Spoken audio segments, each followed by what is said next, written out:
पौराणिक काल में लंका के महान राजा रावण की पत्नी मंदोदरी एक धार्मिक, समर्पित और सरल नारी थी।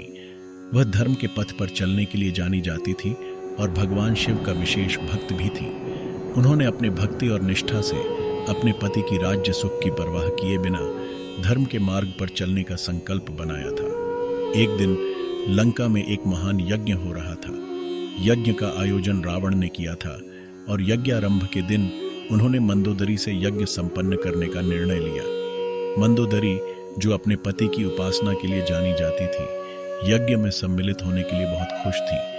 वह भगवान शिव की ध्यान करने के लिए धार्मिक तपस्या का निर्णय लेती है। यज्ञारंभ के दिन मंदोदरी ने सभी यजमानों के साथ एकत्रित होकर भगवान शिव की पूजा करना शुरू किया। वह शिवलिंग को जल चढ़ाकर, धूप, दीप, फूल और फलों से सजाकर भगवान की उपासना में लग गई। धार्मिक तपस्या में लगी हुई मंदोदरी की पूजा और भक्ति ने भगवान शिव को खुश कर दिया। उनकी विशेष भक्ति ने भगवान शिव का मन मोह लिया। वह अद्भुत घटना हो गई जब भगवान शिव स्वयं उनके समक्ष प्रकट हुए। मंदोदरी अचंभित और आनंदित हो गई जब उन्होंने भगवान शिव का दर्शन किया।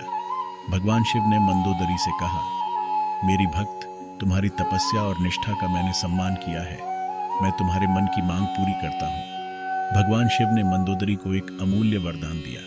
उन्होंने उन्हें अनंत काल तक तात्कालिक सुख और समृद्धि की प्राप्ति का वरदान दिया। मंदोदरी ने भगवान शिव का आभार व्यक्त किया और वापस यज्ञ में सम्मिलित हो गई। इस रूप में मंदोदरी की तपस्या और भगवान शिव का आशीर्वाद उन्हें अद्भुत सुख और समृद्धि की प्राप्ति का सौभाग्य दिया और उन्हें सबको धार्मिक जीवन का मार्गदर्शन करने की प्रेरणा दी। उनकी निष्ठा, भक्ति और शक्ति भगवान शिव के आभारी होने का साक्षी है।